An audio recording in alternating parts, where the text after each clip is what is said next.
तो please help me once again, Dharmendra and Meenakshi Rana, EDC going camp.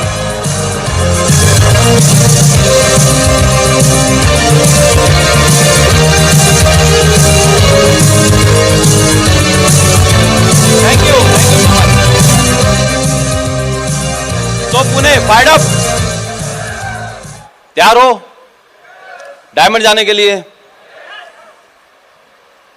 अगले 2 साल में सबसे ज्यादा पिंस यहीं से निकलने वाली है, मुझे मालूम है। ओके, सो अभी थोड़ा सा सीरियस टॉपिक है, बट बहुत ही इंपॉर्टेंट टॉपिक है जिसकी बात करने वाले हैं हम लोग। बट उससे पहले थोड़ा सा मैं विजन की बात करूंगा।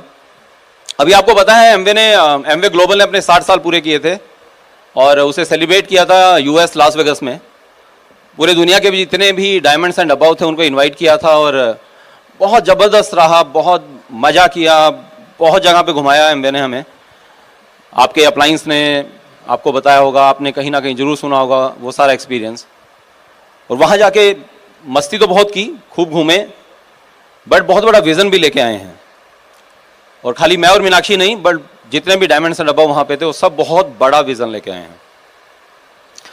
और कुछ इंसिडेंट्स ऐसे हो जाते हैं हमेशा लाइफ में जो आपको बड़ा करने के लिए इंस्पायर कर जाते हैं। तो वहाँ भी ऐसी कुछ 2-3 बातें इस तरह की हुई कि बहुत बड़ा इंस्पिरेशन मिला। और स्पेशल खेल एक हमारा हेलीकॉप्टर राइड रहा स्पेशल, जब हमें वो लोग हेलीकॉप्टर से लेके गए। दुनिया के एक अजूबों में से एक अजूबा है ग्रैंड कैनियन। लोगों का ड्रीम होता है वहाँ पे जाना और स्पेशल हेलीकॉप्टर से आप जाते हैं। तो मीनाक्षी ने जैसे हम लोग वहाँ ग्रैंड कैनियन के बीच में एक पहाड़ी के चोटी के ऊपर आपको हेलीकॉप्टर उतारता है, कितना स्पेशल फीलिंग है। और वहीं पे आपके लिए पूरा वहाँ स्नैक्स थे, ड्रिंक्स थे, स्पेशल ऐसे लग रहा था कि आप एक पिकनिक स्पॉट पे आ गए हो।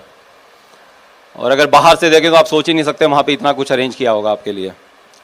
तो बहुत बढ़िया फोटोग्राफ्स खिंचवाए, बहुत मस्ती की। और मीनाक्षी ने वहाँ बोला था कि ऐसे लग रहा था जैसे पुष्पक विमान से श्री राम जी है ना आए हैं, तो वो वाला फील था एक,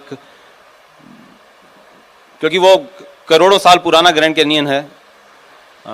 इतना टाइम लगा था उसे बनने में, इरोड हो के वो ऐसा बना था। तो ऐसे लग रहा था कहीं किसी और एरा में चले गए हम लोग।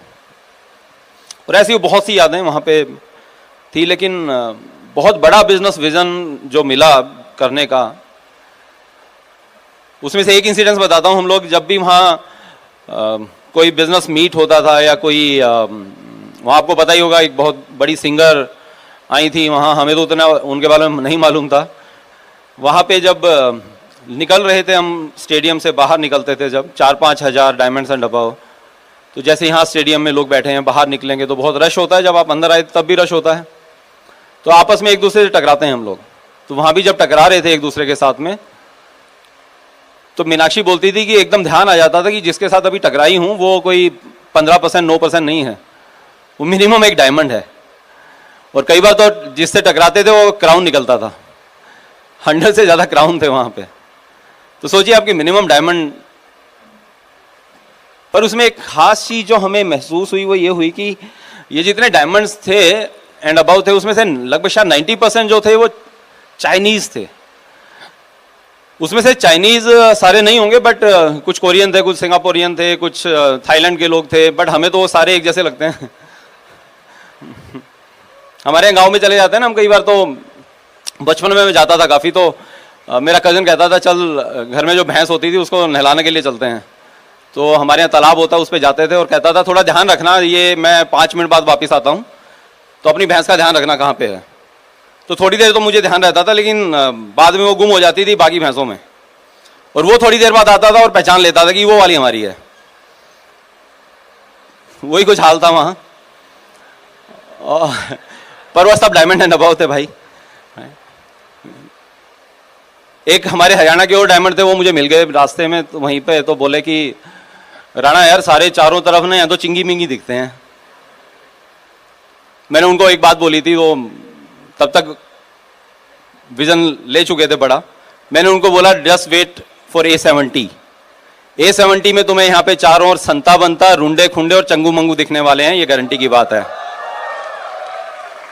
और मुझे पता आप में से बहुत से लोग वहां पे होंगे A70 में as a diamond and above, और उससे भी शायद बहुत बड़ी बड़ी पिंस पे होंगे।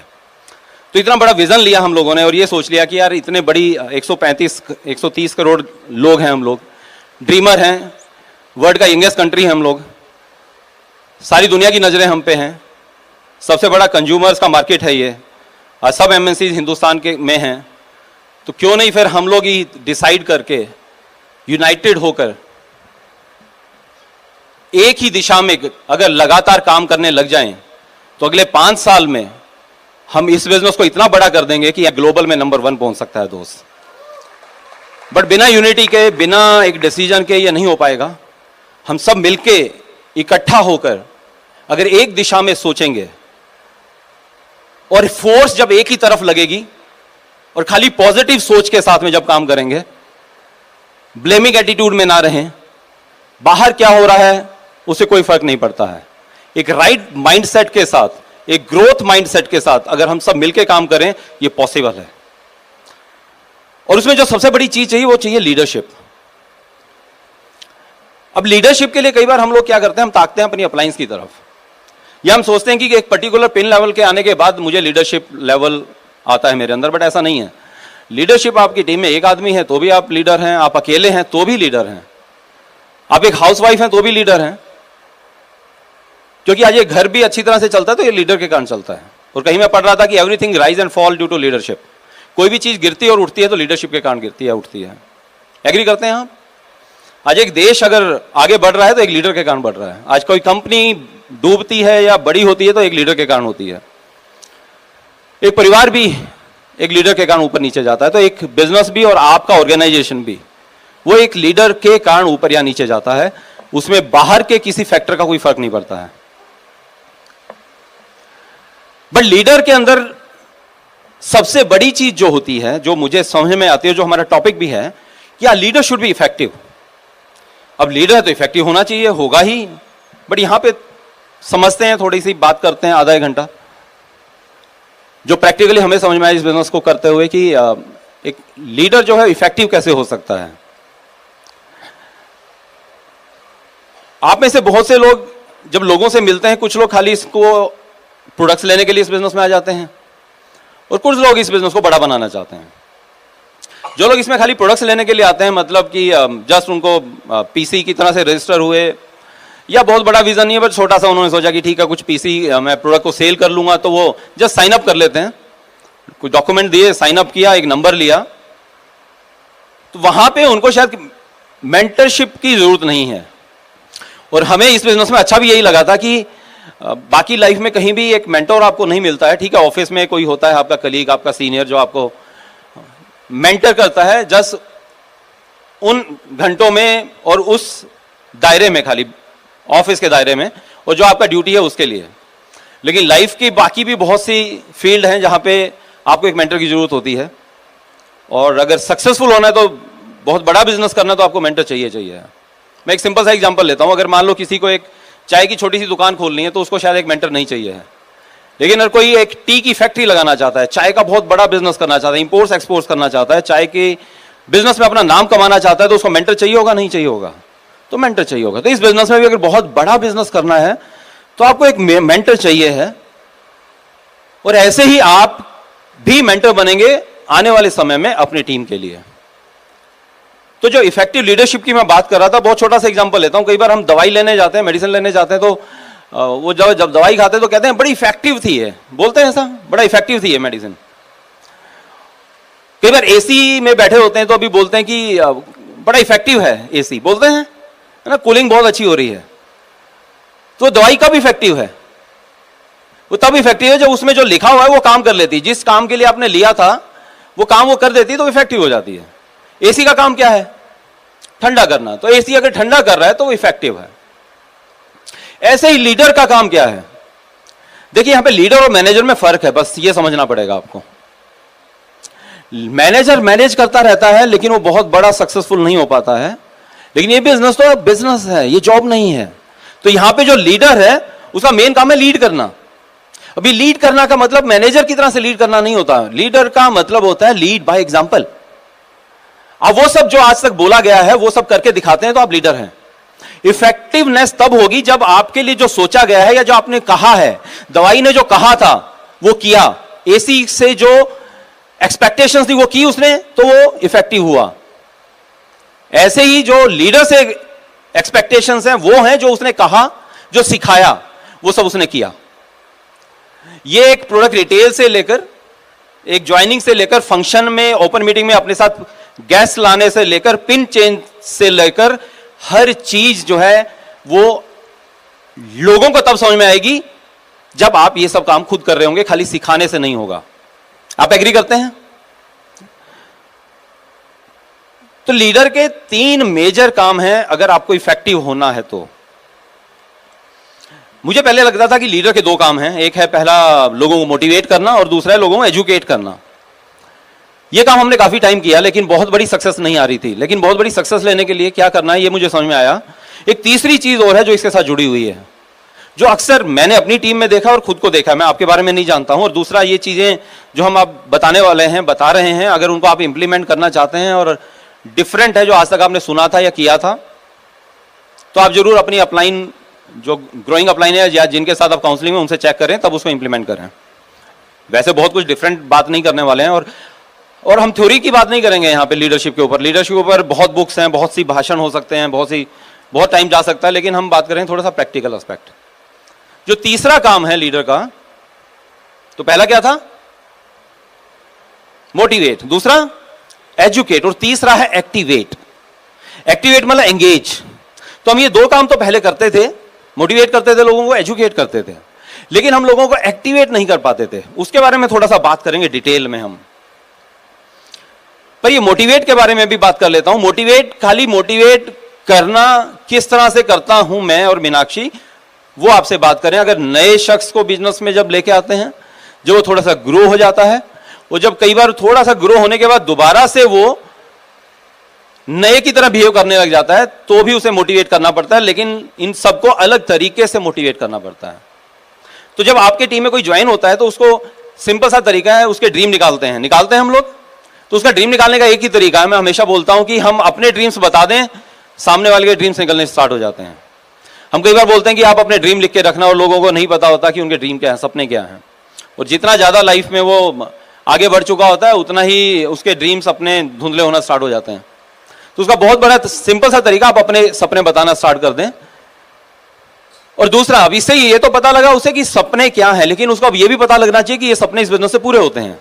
तो आप फिर क्या करें, आप अपने अपलाइन डायमंड या जो भी आपकी अपलाइन हैं, जो ट्रिप्स लगा रही है, जिसने अपने शायद गाड़ियां बदली हैं, घर बदले इस बिजनेस के थ्रू, आप उनके लाइफस्टाइल के बारे में दिखा सकते हैं कि देखिए ये सपने मेरे हैं और ये इन्होंने अचीव किए हैं। तो अब उसको क्या होगा, वो उसका सपना विजन में कन्वर्ट हो जाएगा। अब उसको विश्वास हो गया उस सपने के ऊपर जो आपने उसको दिखाया था। लेकिन ये इनिशियल स्टार्ट है।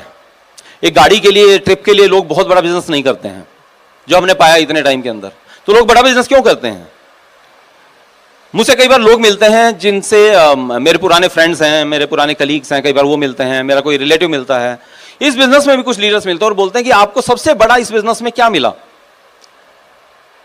सबसे बड़ी उपलब्धि क्या है? तो मैं हमेशा उनको बोलता हूं कि ठीक है ये गाड़ी मिली, ये सब मिला, बट और आप लोगों में मैं बता रहा हूं सबसे बड़ी उपलब्धि या सबसे बड़ा अचीवमेंट हमारे इस बिजनेस का पता क्या है? हमें लाइफ की क्लैरिटी हो गई है। मैं थोड़ा समझाने की कोशिश करता हूं। आज हम ना कंफ्यूज नहीं है, ना मुझे कोई कंफ्यूज कर सकता है आज लाइफ के बारे में।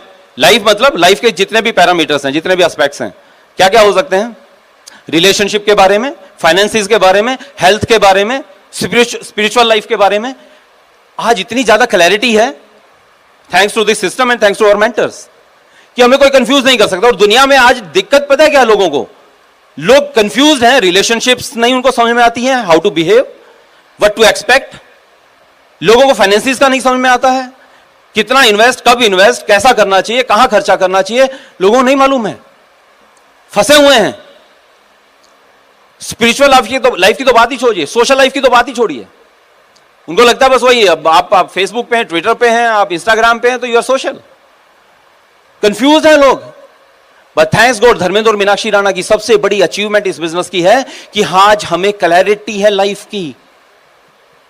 और जब कंफ्यूजन हट जाते हैं तो आप बहुत पीस महसूस करते हैं। तो आज बहुत पीस है हमें। तो लोगों को पहले वो क्लैरिटी करवाने की कोशिश करता हूं मैं, और फिर क्लैरिटी अबाउट द बिजनेस। अब लाइफ की तो क्लैरिटी हो जाती है, लेकिन कई बार हमें इस बिजनेस की क्लैरिटी नहीं होती है एक अच्छे लेवल पे आने के बाद भी। तो एक इफेक्टिव लीडर का काम क्या है, पहले अपनी क्लैरिटी करे और उसके बाद अपने टीम में लोगों को क्लैरिटी करे about life and about business. नहीं तो फिर वो ये कंपनी आई तो उधर सोचना लगा, और जो सोचा था वो नहीं हो रहा तो सोचने लगा। आपके आसपास में, आपके एरिया में, आपके सिटी से किसी ने बिजनेस छोड़ के दूसरे कंपनी में चला गया तो हम कंफ्यूज हो गए। ये जितने सक्सेसफुल लीडर्स हैं ना सर, इन सब के साथ वो सब हुआ है जो आपके साथ हो रहा है या होने वाला है। बट डिफरेंस ये है कि लीडर्स इसलिए ग्रो कर रहे हैं कि ये कंफ्यूज नहीं होते, इनको क्लैरिटी है, इनको फर्क नहीं पड़ता बाहर क्या हो रहा है, दूसरा कोई क्या कर रहा है। तो ये क्लैरिटी, जैसे मैं अभी, हम एक हाउस मीटिंग कर रहे थे और वहां पे एक कपल आया, हमने उससे पूछा कि आपको कितने दिन हो गए बिजनेस में, तो बोलता है कि लगभग 1 महीना हो गया है। हमने कहा 1 महीना हो गया, वेरी गुड। तो उसकी जो अपलाइन जिसने बुलाया हुआ था उसे अपने घर पे, तो हाउस मीटिंग कम पेस टाइप थी वो, छोटी सी, हमारी नई लेग की डेप्थ में हम लोग काम कर रहे थे वहां। और तो बोला कि आज इनको बुलाया कि कॉलिंग कैसे करनी है, और इनको कई बार बोला है कि कॉलिंग करो, ये कर नहीं रहे हैं। तो मैंने ये प्लान खुद दिखाते हैं, बोला नहीं प्लान भी नहीं दिखाते, अभी कॉलिंग ही नहीं आती तो प्लान कैसे दिखाएंगे। तो बोला मैंने कहा इसे आपने सिखाने की कोशिश की, बोला बहुत बार सिखाने की कोशिश की, सीखते नहीं है। मैंने कहा ठीक है, एक बार आप इसे बंद करें। और मैंने उस शख्स से सीधा पूछा कितने टाइम से जॉब करते हो, बोला मुझे 5-6 साल हो गए हैं। ओके, शादी को, बोला शादी को 3 साल हुए हैं। तो वाइफ क्या करती है, वो गवर्नमेंट जॉब में है। ग्रेट, क्या सोचा आगे के लिए लाइफ में, बोला वही है कि दोनों जॉब करेंगे, साथ में बिजनेस भी करेंगे और बाद में लाइफ को एंजॉय करेंगे। मैंने कब करेंगे एंजॉय, मेरा आपसे भी ये सवाल है। लाइफ को एंजॉय करने का बेस्ट एज कौन सा होता है दोस्त? हाँ जी बताएंगे, बेस्ट एज कौन सा है लाइफ को एंजॉय करने का? और ये क्लैरिटी मैं सबसे करवाता हूं अपने टीम में। हेलो, बचपन से लेकर कॉलेज टाइम, हाँ या ना? ओके। और अगर कॉलेज टाइम की बात करें, वो टाइम तो चला गया आप में से मैक्सिमम लोगों का, तो उसके बाद कौन सा पीरियड होता है सर, कौन सा पीरियड होता है जो जब मैक्सिमम एंजॉय कर सकता है आदमी? 20 साल से 40-45 साल, हाँ या ना? मैं 45, आजकल 50 भी बोल देता हूं। मैंने कहा यार अपनी भी एज वहां पे जा रही है तो थोड़ा लंबा बोल दो। बट ठीक है, कोई बात नहीं, हम तो एंजॉय करते काफी साल हो गए और आगे बहुत बहुत लंबे टाइम तक एंजॉय करने वाले हैं। कर तो यही पीरियड है जब आप एंजॉय कर सकते हैं मैक्सिमम, हाँ या ना? और मैक्सिमम लोगों से जब हम बात करते हैं वो इसी पीरियड में होते हैं। मैं उससे पूछा अच्छा कमाने का सबसे बड़ा टाइम कौन सा है? सेम पीरियड है कमाने का भी और लाइफ को एंजॉय करने का भी।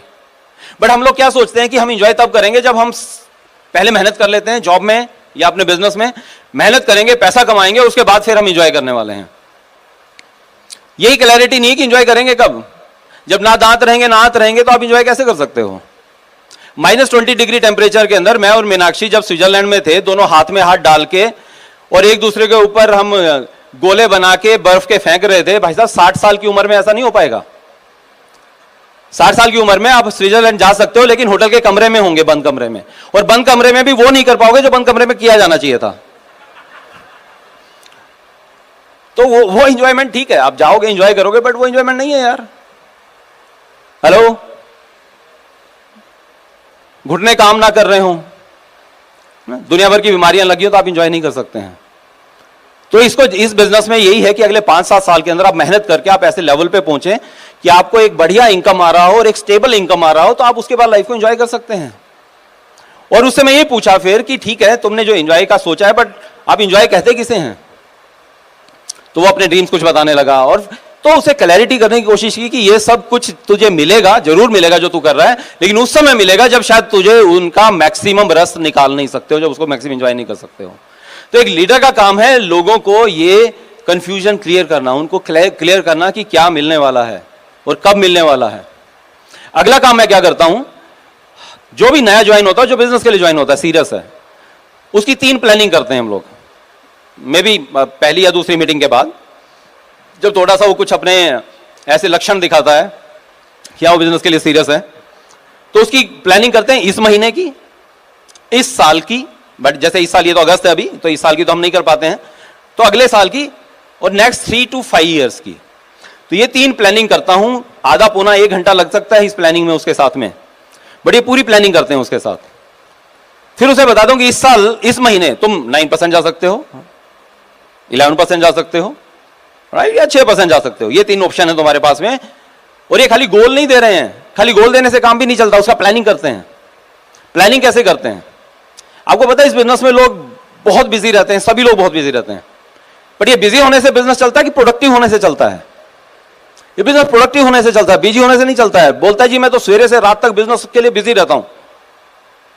लोग बिजनेस को डिस्कशन ज्यादा करते हैं, लोग बिजनेस को सोचते ज्यादा है, एनालाइज ज्यादा करते हैं, बट काम कम करते हैं।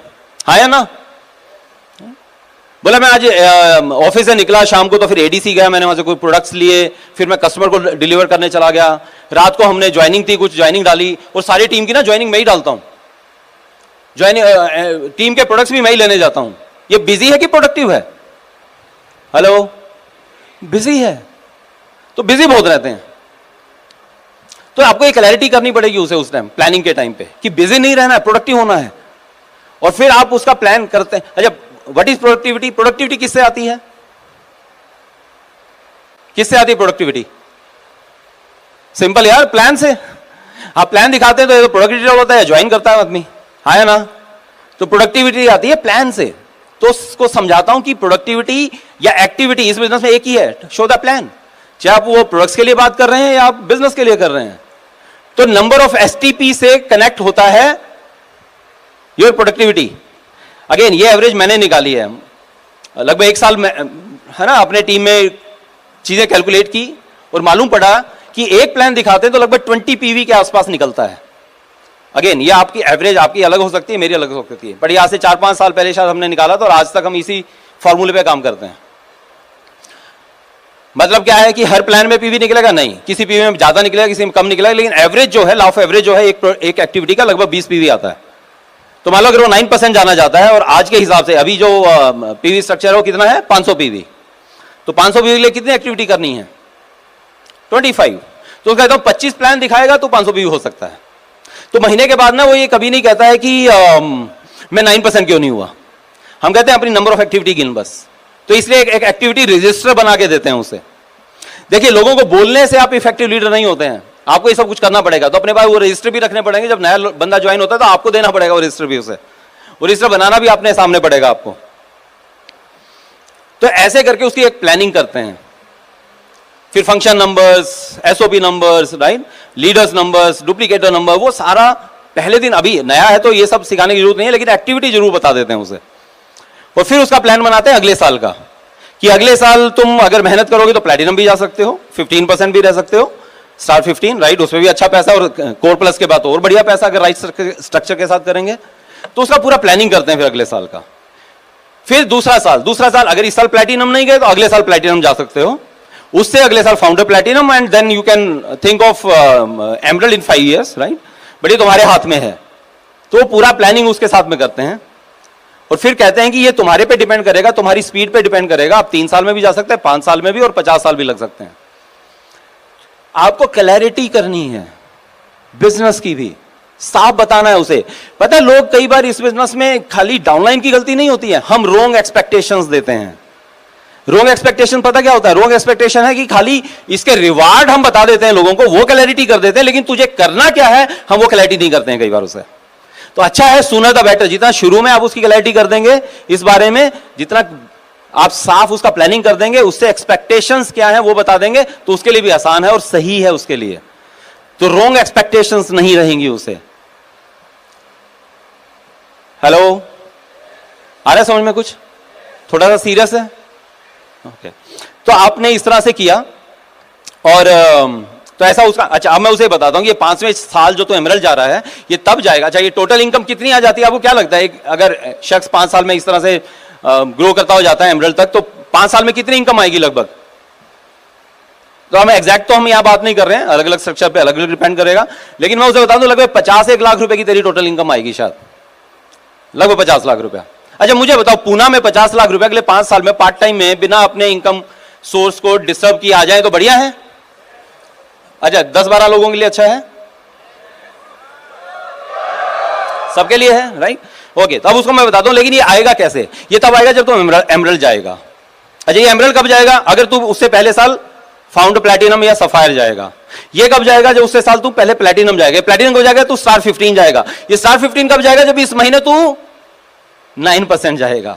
तो ज्यादा इंपॉर्टेंट क्या है उस 50 लाख के लिए? इस महीने वो 9%। दोस्तों आपके लिए भी अगले महीने कोर प्लस स्टार्ट हो रहा है, बट ज्यादा इंपॉर्टेंट पता है क्या है? वो कोर प्लस या अगले साल की प्लानिंग नहीं, ज्यादा इंपॉर्टेंट है ये बचे हुए दिनों में, इस महीने में आप क्या करते हैं, उस पर डिपेंड करेगा। जब युद्ध होता है ना तो तैयारी नहीं होती है, युद्ध हमेशा तैयारी युद्ध होने से पहले की जाती है, राइट? तो युद्ध के टाइम पे तैयारी नहीं होती कभी भी, तो पहले करना है। तो उसको पूरा ये प्लानिंग किया और इस महीने पे फोकस कर देते हैं। सो ये हुआ पहला चीज, मोटिवेशन। सेकंड जो है एजुकेशन, एजुकेट। पता है लोगों को नेटवर्क मार्केटिंग का पहला प्रिंसिपल है डुप्लीकेट, है ना, डुप्लीकेशन। तो राइट, बट डुप्लीकेशन भी राइट डुप्लीकेशन, खाली डुप्लीकेशन से कुछ नहीं होता। राइट डुप्लीकेशन इफेक्टिव होगा। डुप्लीकेशन इफेक्टिव हो सकता है, नहीं हो सकता है, तो राइट डुप्लीकेशन करना है और राइट टाइम पे करना है। किस समय पे कौन सा डुप्लीकेशन करना है वो भी आपको समझना पड़ेगा। अच्छा मुझे ये बताइए कि आप नया आदमी जब आता है बिजनेस में तो उसको सबसे पहले क्या डुप्लीकेट करते हैं? आप क्या सिखाते हैं? हाँ जी, प्लान सिखाते हैं, है ना, प्लान कैसे दिखाना है। ओके, और कुछ इसके अलावा कुछ करते हैं? प्रोडक्ट्स के बारे में बताते हैं। वंडरफुल, राइट, बहुत बढ़िया है। मैं क्या करता हूं, अच्छा आपने प्लान सिखाया, पहले मैं भी ऐसे ही करता था, लोगों को पहले प्लान डुप्लीकेट करता था, डेमो डुप्लीकेट करता था। लेकिन ये बताइए कि नया आदमी जब आता है प्लान वो दिखाता है कि आप दिखाते हैं? हम दिखाते हैं। जब हम दिखाते हैं तो उसको अभी डुप्लीकेट करने की जरूरत क्या है आपको? जब प्लान ही मुझे दिखाना है। अच्छा आप ये प्लान कितने महीने दिखाते हैं उसके लिए? मैं और मीनाक्षी 2 प्लान दिखाते हैं खाली एक के लिए। दूसरे प्लान को दिखाते हो तो उसको बता देते हैं हमारा लास्ट प्लान है तेरे लिए, अगला प्लान हम तेरे से देखेंगे, मतलब तेरे को डुप्लीकेट कर देंगे और तुम दिखाओगे, मैं साथ बैठूंगा तेरे। बट उसका एक्सपेक्टेशन राइट सेट कर देते हैं उसी समय जब दूसरा प्लान दिखा रहे हैं, तो उसको अब दिमाग में रहता है। अच्छा जब तीसरा प्लान दिखाने जाते हैं तो क्या बोलता है वहां पे? सर आज और दिखा दो ना, कहता है ऐसा। लेकिन अब अगेन आपकी लीडरशिप, इफेक्टिव लीडरशिप तब है जब आप उसको, वो घबराए ना और आप बोले, वो प्रोस्पेक्ट बैठा होता है ना, वो कोई भी हो, चाहे उसका कॉल कांटेक्ट हो, जान पहचान का, हम ये कहते हैं अरे तो अपने ही है यार, उसमें क्या कुछ गलत भी दिखाएगा तो क्या फर्क पड़ता है। तो प्रोस्पेक्ट क्या बोलता है? हाँ जी अपनी घर की बात है तो कोई बात नहीं। तो ये बंदा खुश हो जाता है। आपका जो एबीओ है वो प्लान दिखाता है, वहां पे आप जो थोड़ा बहुत करेक्शन करना है कर सकते हो, बट कोई फर्क नहीं पड़ता। जैसे मीनाक्षी ने पहले सेशन में बोला था कि जो प्लान दिखा रहा है उससे फर्क नहीं पड़ता, जो प्लान देख रहा है उससे फर्क पड़ता है। गॉड का प्लान अगर उसके लिए है तो हो जाएगा। तो आप ओके, सो हम डुप्लीकेट क्या करते हैं सबसे पहले? अच्छा प्लान देखने के लिए बंदों को आना पड़ेगा, प्रोस्पेक्ट आएगा तभी तो प्लान देखेगा। और लोगों के साथ अक्सर क्या होता है, लोगों को जब कॉल करते हैं लोग आते नहीं है क्योंकि वो सही से कॉलिंग नहीं करते हैं। तो सबसे पहले क्या सिखाना चाहिए? तो हमें ये समझ में आया कि सबसे पहले कॉलिंग सिखाना चाहिए। तो हम लोगों को सबसे पहले कॉलिंग सिखाते हैं और जिस दिन वो ज्वाइन होता है उसी दिन कोशिश करते हैं सिंपल सी 2-3 कॉलिंग्स उसको बता दें हम लोग, सिंपल वाली, कि घर पे एक यार चाय पार्टी है, आ जाओ इकट्ठा मिलकर चाय पियेंगे और एक इंपॉर्टेंट टॉपिक है उस पर बात करेंगे। इतना सिंपल सा। अभी वो करेगा अपनी वैसे है ना, सामने वाला पूछेगा हिंट दे दे कुछ, है ना, फिर भी कुछ खास है क्या, आपको तैयार करना पड़ेगा इसके लिए भी कि वो क्वेश्चन क्या पूछेगा। तो उसको कहते हैं ऑब्जेक्शन हैंडलिंग। तो आपको पता है 4-5 क्वेश्चन है, पेपर पहले ही आउट है, पेपर सेट भी आपने किया हुआ है, तो जिसने पेपर सेट किया उसको आंसर भी आते हैं, तो आप उसको आंसर पहले ही बता दीजिए कि ये पूछेगा तो क्या करना है। तो पहला डुप्लीकेशन हम ये करते हैं कॉलिंग, सेकंड ऑब्जेक्शन हैंडलिंग और तीसरा करते हैं प्लान का और डेमो का। तो वो सारा डुप्लीकेशन किया और चौथा जो है उसके बाद उसको प्रोडक्ट्स के बारे में धीरे धीरे, फिर उसको क्लोजिंग सिखाते हैं।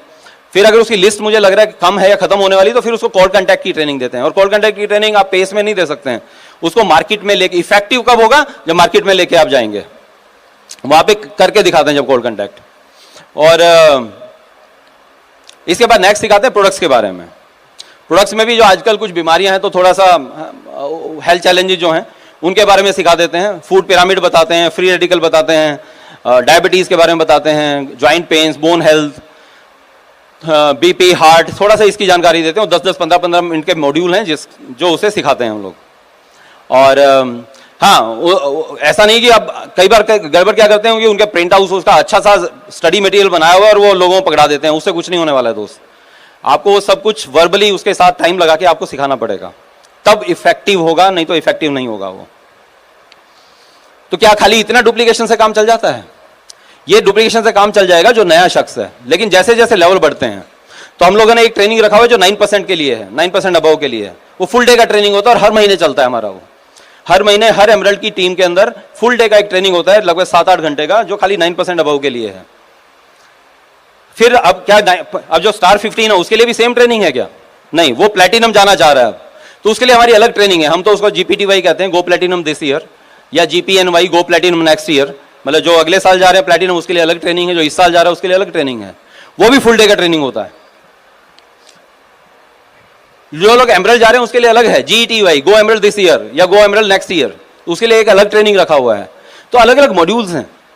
देखिए बिल्कुल ये प्रोफेशनल बिजनेस है दोस्त, है ना। ये 4-5 लोगों को मेंबर बनाया और उन्होंने आगे मेंबर बनाया, ऐसे हो जाएगा, तो ऐसा नहीं होता है आपको। और हमेशा सुना एजुकेशन इक्वल टू मनी, तो यहां भी ऐसा ही है, आपको एजुकेशन पे बहुत फोकस करना पड़ेगा। जितनी भी टीम आज ग्रो हो रही है वो सब उस टीम की एजुकेशन के कारण होती हैं। ऑफ कोर्स ब्रेड सिस्टम से बहुत एजुकेशन मिलती है, हमारे फंक्शन से बहुत कुछ मिलता है, बट आपको भी अपने टीम के हिसाब से अपनी अपने एजुकेशन बनानी पड़ेगी। And third thing is activation. यहां बड़ा पंगा होता था। मैं आपको बहुत सिंपल सा समझाता हूं इसको। आप मान लीजिए किसी के घर पे गए और नो शो होता है वहां पे, हाउस मीटिंग फिक्स किया आपने किसी का, नो शो होता है, तो वहां पे क्या करते हैं आप लोग? फिर अगर नो शो हो गया, कोई नहीं आया हुआ, तो आप वहां क्या करते हैं या क्या करना चाहिए?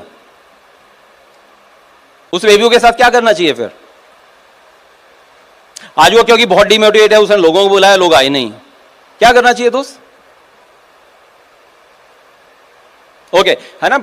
किसी ने बोला कि सीडीज दिखानी चाहिए, हम भी ऐसा करते थे, हम सोचते थे कि अब सीडी दिखा दे मोटिवेट हो जाएगा।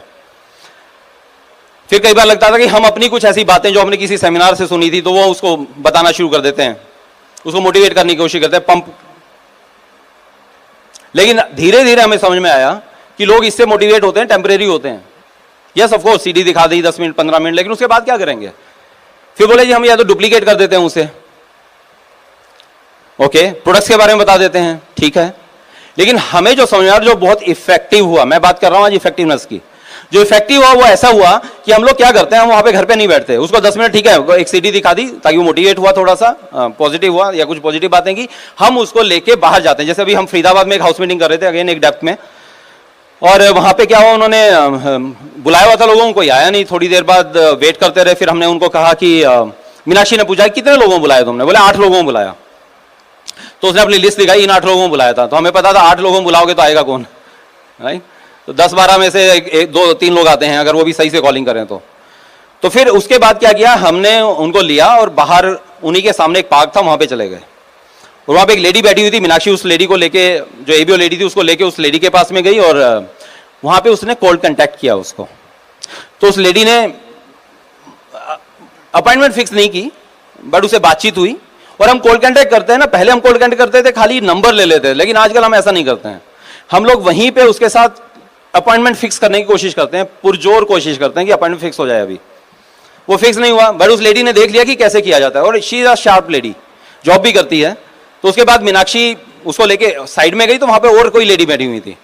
मीनाक्षी ने कहा अब तुम करो इसको, और सेम लाइन बोलनी है जो मैंने बोली थी, और ऊपर नीचे हो जाए कोई फर्क नहीं पड़ता है, तुम्हारा क्या जाता है इसमें, उसका घाटा तेरा क्या जाता। तो मीनाक्षी ने उसे बोला, और वहां पे उस लेडी ने उसको कांटेक्ट किया और उसकी अपॉइंटमेंट भी फिक्स हो गई। अब सोच के देखिए, उस लेडी ने पहली बार कोल्ड कांटेक्ट किया और उसकी अपॉइंटमेंट फिक्स हो जाए, उसका मोटिवेशन अब कहां जाने वाला है? Hello, right? वो मोटिवेटेड हो गई, बोली दीदी वहां पे भी एक कोई खड़ा हुआ है, एक कपल, उसके साथ करें। हम लोग वहां साथ में चले गए, वो कपल था, उस कपल को किया, उनके साथ भी अपॉइंटमेंट फिक्स हो गया एक। और बोले हमारे मोहल्ले में हम जानते ही नहीं, कभी आप देखते थे बट लेकिन कभी बात नहीं हुई थी, और मैंने इनको इन्वाइट भी नहीं किया था। अब उसकी 2 अपॉइंटमेंट फिक्स हो गई हैं दोस्त। कितनी भी मैं सीडी सुना दूं उसे, मैं कितना भी मोटिवेशन दे दूं, लेकिन ये जो 2 अपॉइंटमेंट फिक्स हुई हैं, इससे बड़ा मोटिवेशन उसके लिए कुछ नहीं है, हाँ या ना? तो real motivation is activation. Engage रखिए लोगों को। देखिए जो भी आपके बिजनेस में आया ना, वो काम करना चाहता है, हाँ या ना? काम करना चाहता है, लेकिन उसको ये नहीं पता कि क्या करना है। वो हर शाम बाहर जाना चाहता है, लेकिन उसको ये नहीं पता मुझे करना, बाहर तो चला जाऊं लेकिन करूंगा क्या। तो इसलिए हम लोग क्या करते हैं, ऐसे में कोशिश करते हैं उसके साथ में, या फिर अगर उसके पास ज्यादा लिस्ट है, लोग नहीं आए, तो हम कहते हैं चल अभी कॉलिंग कर हमारे सामने। फिर वो कॉलिंग करता है। अगर आपको लगता है वहां पे लगता है कि कॉलिंग में कहीं दिक्कत है, थोड़ा उसको बता देते हैं, कॉलिंग आपने अच्छी की, बट उसी से पूछते हैं ये बेहतर कैसे हो सकती थी, और वहां पे थोड़ा सा उसको करके, उसकी कॉलिंग करके कोशिश करते हैं, अगर आसपास कोई है तो उसके साथ फिक्स कर लें। इवन ऐसा भी करता है, हमारी टीम में बल्कि एक लीडर वो बहुत बढ़िया करता है। वो क्या करता है कि अगर उसके घर पे कोई नहीं आया तो उसको कहता है अच्छा तूने कोई प्रोडक्ट रिटेल किया पिछले कुछ 2-4 दिन के अंदर अंदर, कहता हाँ एक प्रोडक्ट रिटेल किया था। ओके, तो एक काम कर, उसको कॉल कर, उसे बोल कि हमारे सीनियर एक्सपर्ट आए हुए हैं जो कि डाइट के बारे में, हेल्थ के बारे में काफी जानते हैं, और मैंने आपने प्रोडक्ट लिया था तो आपका अपॉइंटमेंट मैं उनके साथ करवा रहा हूं 15 मिनट के लिए, राइट? तो आप प्रिविलेज्ड हैं और स्पेशल वो आपके पास आएंगे 15 मिनट के लिए आपको समझाने के लिए इसके बारे में। तो वहां पे क्या, ये सीनियर है, वो जाके वो ये भी देख लेता है कि वो प्रोडक्ट सही से यूज कर रहा है या नहीं कर रहा है, नया प्रोडक्ट भी पिच कर देता है। और कई बार ऐसा भी होता है कि नया ये भी वो खाली प्रोडक्ट देके आ जाता है, बिजनेस अपॉर्चुनिटी की बात नहीं करता है, उसे लगता है कि शायद ये पता नहीं बिजनेस करेगा नहीं करेगा, लेकिन जब अपलाइन वहां जाता है तो वो देखता है कि शायद यहाँ बिजनेस का भी ऑप्शन है, तो वो वहां बिजनेस की भी बात कर लेता है। और इससे लोगों की प्रोडक्टिविटी बढ़ जाती है। जब प्रोडक्टिविटी बढ़ जाती है तो लोग एक्साइट हो जाते हैं। तो अगर आपको लोगों की परमानेंट एक्साइटमेंट चाहिए, आपको चाहिए कि लोग परमानेंट बिजनेस को बड़ा करें, परमानेंट मोटिवेट हों, आपकी लीडरशिप इफेक्टिव तब होगी जब आप लोगों को एंगेज करेंगे, राइट? तो आप इस तरह से एंगेज करें। और अब एक चीज और ध्यान में रखने की कि लोग ना तीन तरह की लाइट होती है ना, जब आप ट्रैफिक में जाते हैं तो रेड लाइट होती है, ऑरेंज होती है और ग्रीन होती है। आपको कौन सा, तीनों में से कौन सा पार्ट कब करना है ये भी आपको समझ में आना चाहिए। हमेशा ऐसा नहीं है कि देखिए जो रेड लाइट है, जो नेगेटिव अभी बिजनेस के लिए उतना पॉजिटिव नहीं है, तो आप वहां मोटिवेशन का काम करेंगे खाली, आप एजुकेशन और एंगेज का नहीं कर सकते हैं, हाँ है ना, क्योंकि वो रेडी नहीं है। तो आप उसको पहले ऑरेंज पे लेके आते हैं, जब ऑरेंज पे लाते हैं तो उसको एजुकेशन दीजिए, और जब वो ग्रीन हो जाता है तो फिर आप एक्टिवेशन में लेके आए। लेकिन क्या ऐसा होता है कि ग्रीन होके बाद लाइट दोबारा रेड लाइट नहीं होती है? होती है। इस बिजनेस में भी ऐसा होता है, लोग अच्छे लेवल पे आने के बाद भी ड्यू टू फैमिली सिचुएशन, उसका बिजनेस के सिचुएशन, लाइफ के सिचुएशन के कारण या किसी एक्सटर्नल फैक्टर के कारण वो भी रेड हो जाता है कभी।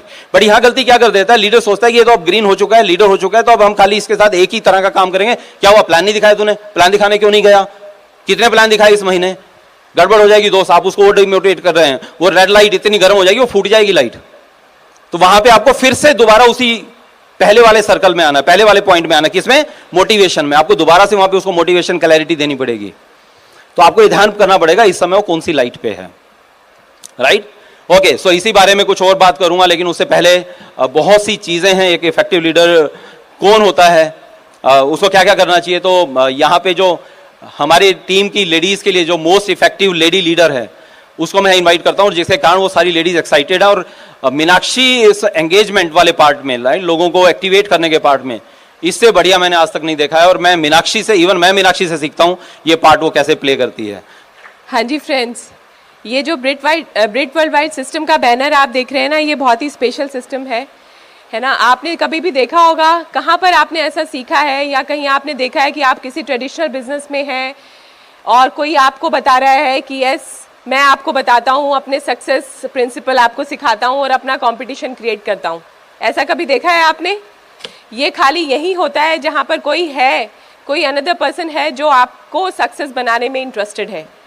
और आप सोचिए, आजकल बहुत सारे मेंटोर्स और लाइफ कोच और बहुत सारे आजकल स्टार्टर भी चल रहा है ना, लोग करते हैं, तो उसके लिए भी मेंटोर होते हैं। तो मैं आपसे ये पूछना चाहती हूँ कि वो कितनी फीस लेते हैं? क्या वो फ्री में आपको सिखाते हैं या कुछ पैसे लेते हैं? काफ़ी लेते हैं। आपने शिव खेड़ा का भी नाम सुना होगा, या आजकल और बहुत सारे हैं। तो बहुत बड़ी फीस वो लेते हैं, तब वो हमें अपने प्रिंसिपल हमारे साथ शेयर करते हैं, हमें सिखाते हैं, हमें गाइड करते हैं। लेकिन ब्रिट वर्ल्ड वाइड सिस्टम के लिए एक बार ज़ोरदार तालियां, जहाँ पर इतनी नॉमिनल फीस में हमारे बच्चों की फ़ीस आजकल ज़्यादा है जिनको हम पढ़ाते हैं, है ना। 25 साल तक हम पढ़ाएंगे और उसके बाद हमें क्या रिटर्न मिलेगा उसका? जस्ट एक सेटिस्फैक्शन कि हमने एक रिस्पॉन्सिबिलिटी को अच्छे से कर दिया, हमारे बच्चे अच्छी जॉब करने लग गए, और वो भी पता नहीं मिलेगी या नहीं मिलेगी। लेकिन यहाँ पर हम कितनी नॉमिनल फीस के अंदर बिल्कुल ना के बराबर है। हमारे पास एक कोच हैं जो हमें सिखाते हैं कि इस बिज़नेस में, अपनी लाइफ में कैसे अच्छा करना है। कोई पर्सन है जो अपनी लाइफ का कुछ हिस्सा हमारी लाइफ में रंग भरने के लिए लगा देता है।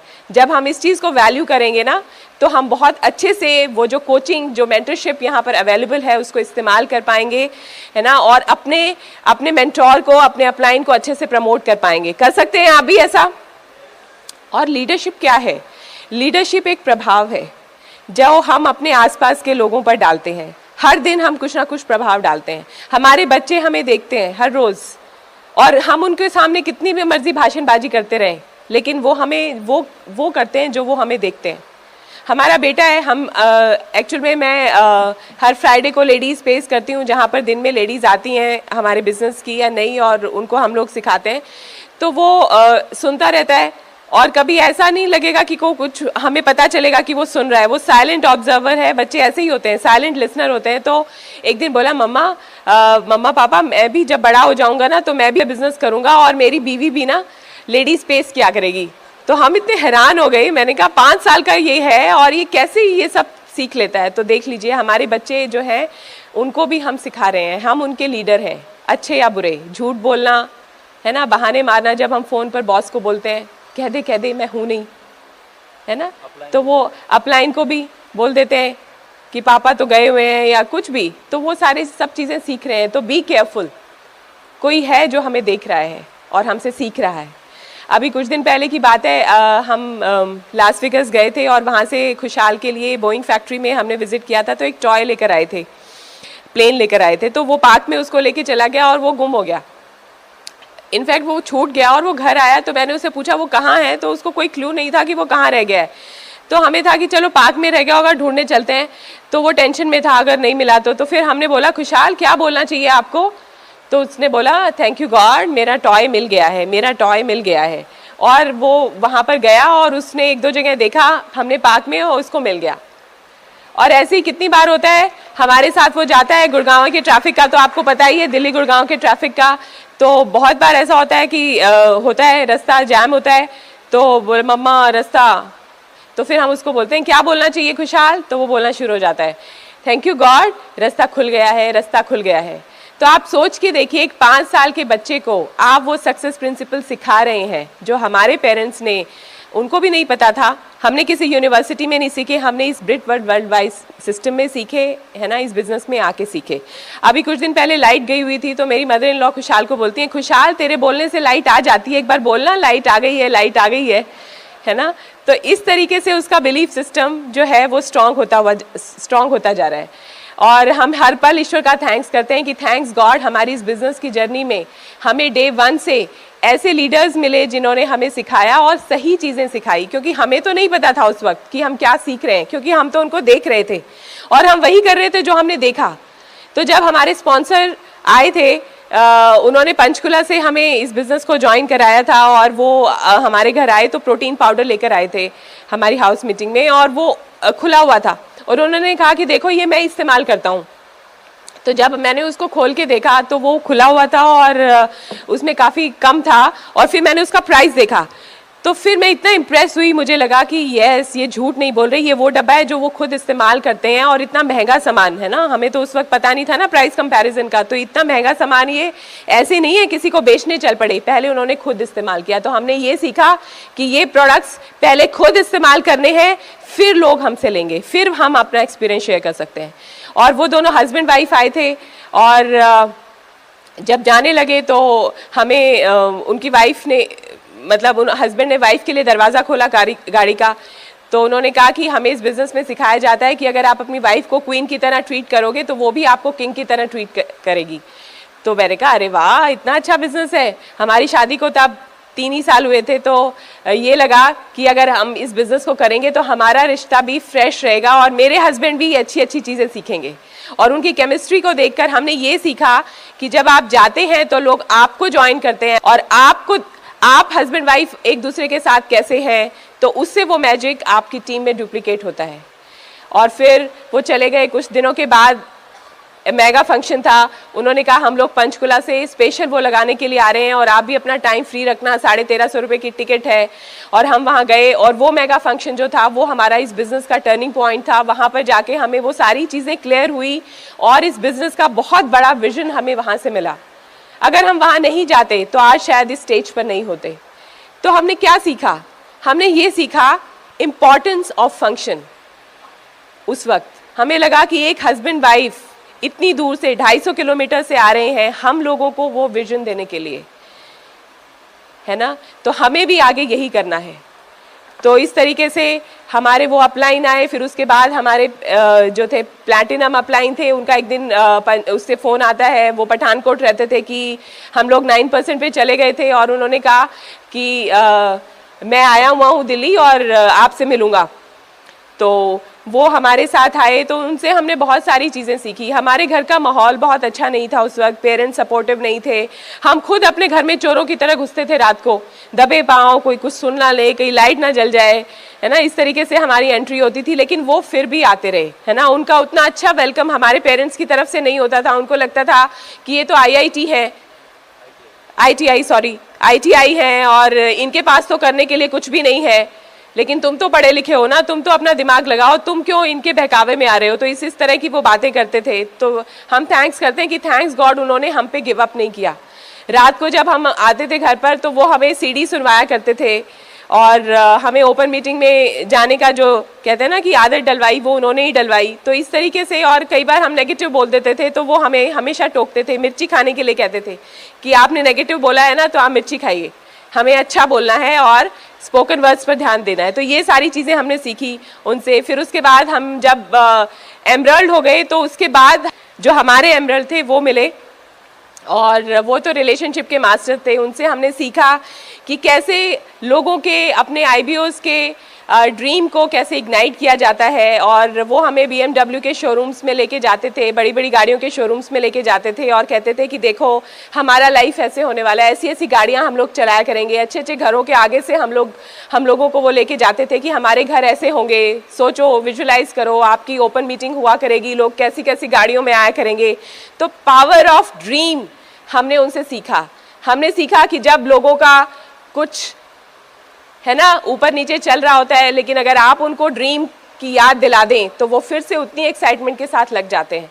हमने उनसे सीखा रिलेशनशिप, कि कैसे हम लोगों के साथ अनकंडीशनल लव करें, और उनके साथ उनकी परफॉर्मेंस के बिना उनको प्यार करें, है ना, और उनके साथ वो रिलेशनशिप बना के रखें। आज वो 1000 PV करता है तो हम उनके साथ अच्छे हैं, कल वो परफॉर्म किसी भी वजह से नहीं कर पा रहा है तो हम उनके साथ अच्छे नहीं हैं। ये हमने उनसे सीखा कि ऐसा हमें नहीं करना चाहिए।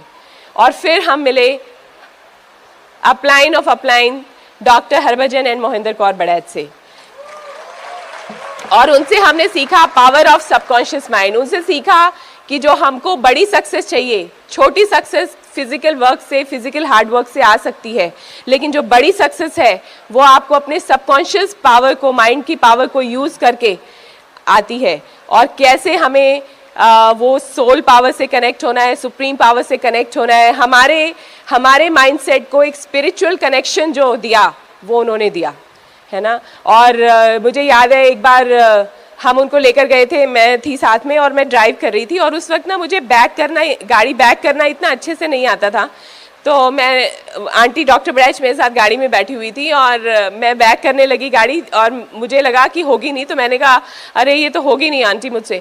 आंटी बोली अरे ये क्या बोल रही हो तुम, तुम्हें बोलना चाहिए मैं कर सकती हूँ, है ना, I am a powerful soul, मैं जीतती हूँ क्योंकि मैं जीतने के लिए पैदा हुई हूँ। तो मैंने कहा हाँ, और मैंने ऐसा बोला, और फिर मतलब उस वक्त तो करनी पड़ी। तो इस तरीके से वो बिल्कुल अलग एंगल जो आप सोच भी नहीं सकते, आउट ऑफ द बॉक्स, और एक वो स्पिरिचुअल एंगल आपको दे देती हैं। और आप, हमारी लाइफ में उनका बहुत बड़ा इम्पैक्ट है। जब खुशहाल हुआ था तो वो 2.5 महीने का, हम लोगों का वो 2.5 महीने का था, और हमारा क्रूज़ का ट्रिप आ गया था, और उस वक्त बहुत टफ था 2.5 महीने के बच्चे को छोड़कर जाना। और ऊपर से मैं तो चली जाती, चलो मेरे इन लॉज जो थे वो एग्री नहीं थे कि लोग क्या कहेंगे कि कैसी मदर है। तो उस वक्त हम उनको अपने घर लेकर गए। हमने कहा कि आंटी आप प्लीज़ हमारे पेरेंट्स से बात करो। तो पेरेंट्स से उन्होंने बात करी, उनको समझाया कि मेरा जाना कितना ज़रूरी है, और फिर हम जा पाए। तो आपकी अपलाइन जो है, ऐसा नहीं है कि सिर्फ बिजनेस के अंदर, आपकी बहुत सारी, आज हम बहुत सारी, हमको कई बार हमें लगता है बहुत सारी चीज़ें हम अपने पेरेंट्स से डिस्कस नहीं करते, वो हम हमारी अपलाइन से करते हैं। तो ये जो फैसिलिटी है, ये जो प्रिविलेज है, ये इस ब्रिट वर्ल्ड वाइड सिस्टम और एमवे के अंदर ही है। और अगर हम इसको समझेंगे ना तो हम इसको बेस्ट इसका यूज़ कर पाएंगे। और बहुत सारी चीज़ें राणा जी ने बताई कि कौन कौन सी चीज़ें हम डुप्लीकेट करते हैं, वो सब हमारी लेडीज़ भी करती हैं, जेंट्स भी करते हैं। लेकिन कुछ चीज़ें हमें ध्यान में रखनी है जो हमें, क्योंकि इंसान, वो जो आपकी टीम में डिस्ट्रीब्यूटर नया आया है वो तो आपको देख रहे हैं ना करते हुए, आपके लीडर्स आपको देख रहे हैं करते हुए। तो अगर हम प्रोडक्ट यूज़ नहीं कर रहे तो वो भी नहीं करेंगे। हम 2 नहीं कर रहे, वो 4 नहीं करेंगे, और हमारा 100 लोगों का ग्रुप बन गया तो आप बताइए कितना वॉल्यूम होगा। और जब गुब्बारा छोटा होता है तो उसका छेद छोटा होता है, लेकिन जब गुब्बारा बड़ा होता है तो वो छेद भी बड़ा हो जाता है। तो इस बिज़नेस में जो हमें चीज़ें नहीं करनी चाहिए ना, हमें उसके लिए भी बहुत केयरफुल होना है, क्योंकि अच्छी चीज़ तो आपकी आधी डुप्लीकेट होती है, लेकिन गलत चीज़ आपकी डबल डुप्लीकेट हो जाती है। मीटिंग में कभी ऐसा नहीं होता, हाँ भाई हाँ तुम पहुँचो मैं पहुँच रहा हूँ, ऐसा होता है कभी कि अच्छा मेरे को तो काम पड़ गया है लेकिन तुमको जाना चाहिए सेमिनार में, ऐसा होता है कभी? नहीं, ऐसा नहीं होता। पहले हमें खुद जाना पड़ता है, फिर लोग आते हैं, खुद करके दिखाना पड़ता है, खुद कॉन्टेक्टिंग करके दिखाना पड़ता है, तभी होता है।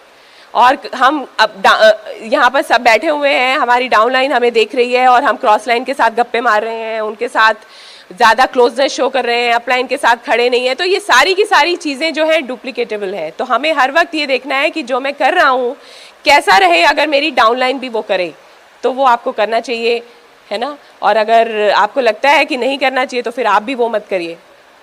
और ये सारी चीज़ें कुछ प्रिंसिपल हैं जो इस सफ़र में हम लोग लाइक डुप्लीकेट करते हुए याद रखते हैं। जो हमने याद रखे वो ये था कि मैं करती हूँ, लोग मुझे करता हुआ देखते हैं, उसके बाद हम दोनों मिल के करते हैं। तीसरा स्टेप है वो करते हैं और मैं उनको करता हुआ देखती हूँ और उसके बाद फीडबैक देती हूँ। एंड फोर्थ स्टेप इज़ वो अकेले करते हैं, वो इनेबल हैं, उनके पास सब चीज़ें हैं और अब उनको हमारी ज़रूरत नहीं है, वो अकेले हैंडल कर सकते हैं।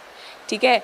मैं दूसरा प्रिंसिपल जो हम लोग ध्यान रखते हैं लोगों को डुप्लीकेट करते हुए, उनको कोच करते हुए, उनको लीड करते हुए, वो ये है कि आप जो कहते हैं मैं भूल जाती हूँ, आप जो कहते हैं मैं भूल जाती हूँ, आप जो करके दिखाते हैं वो मुझे याद रहता है और आप मुझे इन्वॉल्व कर लेते हैं तो मुझे वो समझ में आता है।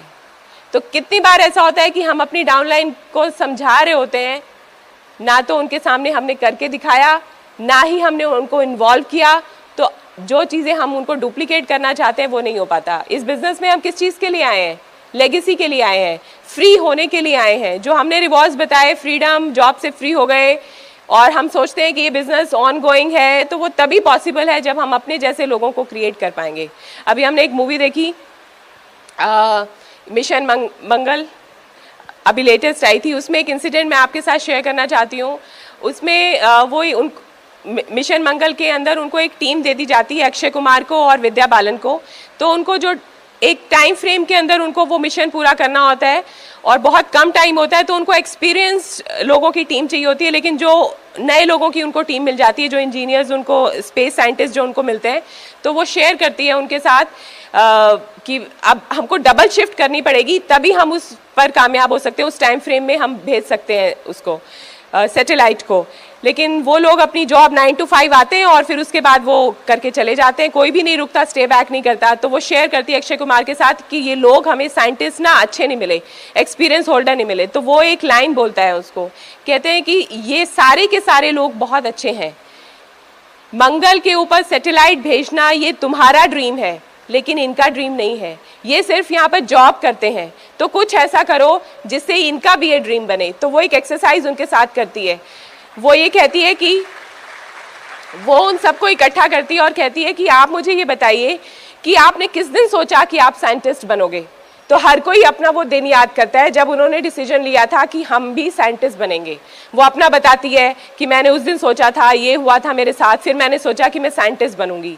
तो फिर उन्होंने उसको, फिर वो सबको कहती है कि आज वो मौका है आपके पास कि वो जो आपका ड्रीम था जिसकी वजह से आप साइंटिस्ट बने थे उसको प्रूव करके दिखाने का। अगर आप इस असाइनमेंट में अपना दिल लगाते हो, है ना, और दिल से करते हो, तो उसके बाद फिर आप प्राउड कर पाओगे, दुनिया को दिखा पाओगे।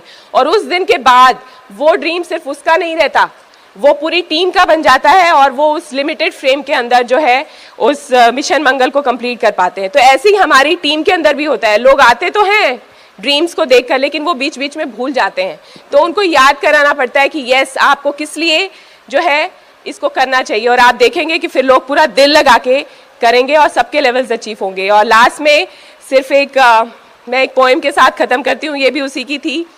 कहते थे लोग जो काबिल नहीं है तू, देंगे वही सलामियाँ, दिल थाम के जहाँ देखेगा एक दिन तेरी भी कामयाबियाँ, करके दिखा कमाल वो आके ज़मीन पे देख के जाए आसमान, शाबाशियां शाबाशियां शाबाशियां।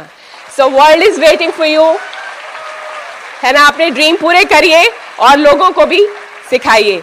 सो ऑसम टॉकिंग टू यू। और मैं इनवाइट करती हूँ अपने हस्बैंड को। He is a great leader, है ना। वो कहते हैं ना कि लीडर की एक सबसे बड़ी चीज है अच्छा होना, है ना। बड़ा होना तो अच्छी बात है, लेकिन अच्छा होना बहुत बड़ी बात है, और इनके पास बहुत विजडम है।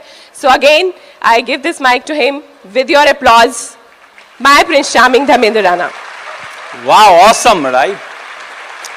वो बहुत ही इफेक्टिव स्पीकर भी है, आपने देख लिया, इसलिए इफेक्टिव लीडर भी है।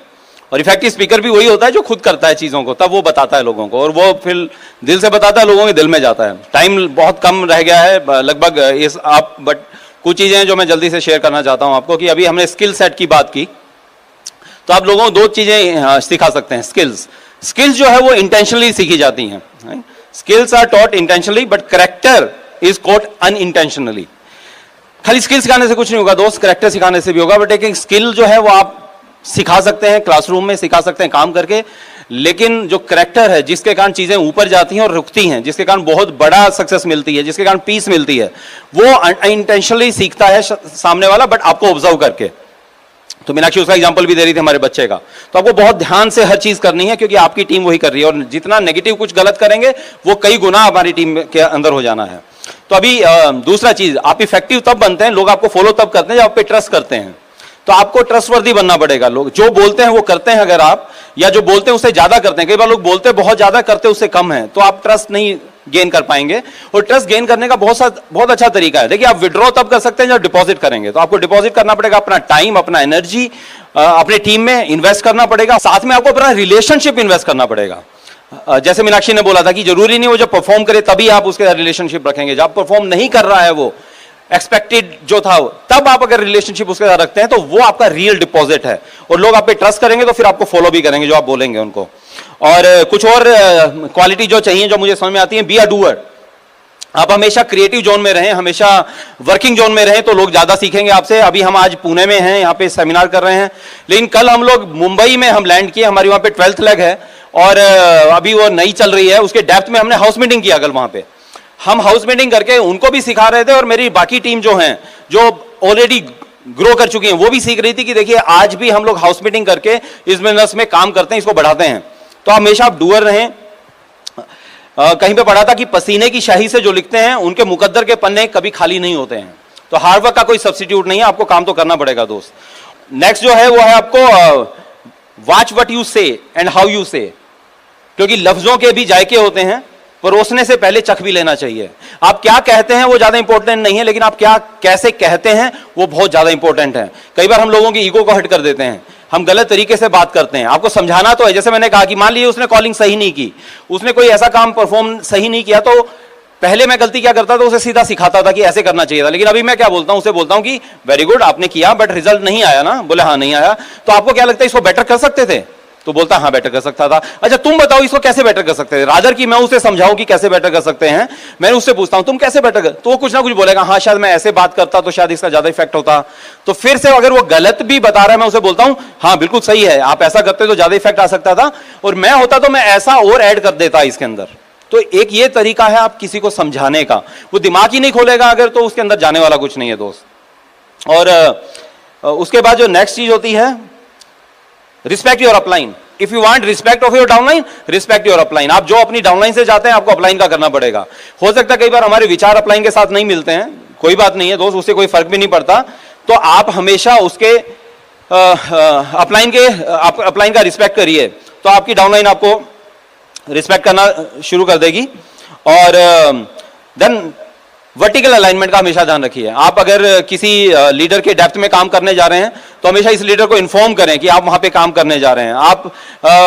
हम कभी उनकी मीटिंग करने जाते हैं तो इस अपलाइन से पूछ लेते हैं अगर वो साथ नहीं जा रहा तो कि हमें वहां क्या बात करनी चाहिए, तुम्हें क्या लग रहा है वहां क्या इफेक्टिव होगा, और वहां पे जो बातचीत हुई वो हम उसको दोबारा बताते हैं कि हमारी वहां पे ये सब बातचीत हुई। तो वर्टिकल अलाइनमेंट को ऑनर करें। और लिसन टू द टीम। कई बार हमें लगता है हम लीडर हो गए हैं, हमें सब कुछ आता है, लोगों को हम इंस्ट्रक्शंस दे रहे होते हैं, लेकिन आपकी टीम में बहुत से लोग हैं जिनके पास में बहुत बड़े बड़े आइडियाज हैं, बहुत अच्छी चीजें हैं, बहुत से अच्छे सजेशंस दे सकते हैं। हम आज भी कोई भी प्लान करते हैं इवेंट अपने टीम में, जैसे हमने कहा ये जो पूरे दिन का एजुकेशन प्लान करते हैं या कोई टीम मीटिंग कोई फंक्शन करते हैं, हमेशा अपने लीडर्स का एक कोर ग्रुप है, उनको साथ बिठाते हैं, उनसे हम पूछते हैं कि how it can be better, और लास्ट में खत्म होने के बाद सजेशंस भी मांगते हैं कि सजेशंस दीजिए, फीडबैक दीजिए, इसको और अच्छा कैसे कर सकते थे। टेक रिस्पॉन्सिबिलिटी, वो कहीं पे लिखा होता ब्लेम रोल्स अपहिल। गलती क्या करते हैं लोग, अच्छाई है तो मेरी है, अगर कुछ बुरा हुआ है तो आपके कारण हुआ है। जबकि एक लीडर जो होता है, इफेक्टिव लीडर जो होता है, वो हमेशा गलतियां अपने ऊपर लेता है। अगर टीम में कुछ अच्छा नहीं हुआ तो बोलता है शायद ये मेरे कारण हुआ है। तो आप हमेशा रिस्पॉन्सिबिलिटी लीजिए, जो गलत अगर कुछ होता है तो अप्रिशिएट, जब अच्छा होता है तो अप्रिशिएट कीजिए, या तो डाउनलाइन को अपलाइन को। हीरो खुद नहीं बनना है, या तो डाउनलाइन को हीरो बनाना है या अपलाइन को हीरो बनाना है। और अगर डाउनलाइन के कारण कुछ हुआ है या डाउनलाइन के साथ आपने कुछ किया जिसका रिजल्ट अच्छा है, तो हमेशा डाउनलाइन को आप अप्रिशिएट कीजिए। डोंट ओवर हेल्प, बैसाखियां मत बनिए। वो बहुत तेज दौड़ सकता है लेकिन हम उसको बैसाखियां दे देते हैं। जैसे हमने कहा था शुरू में ही, आप 2 से ज्यादा प्लान मत दिखाइए किसी के लिए, वो आपसे भी बढ़िया कर सकता है। और नेक्स्ट है take care of your health and wellness. देखिए, आप इफेक्टिव लीडर तभी बनने वाले हैं इस बिजनेस में। ऐसा नहीं कि आप खाली बाकी स्किल सिखा रहे हैं लेकिन अपने हेल्थ पे ध्यान नहीं दे रहे हैं।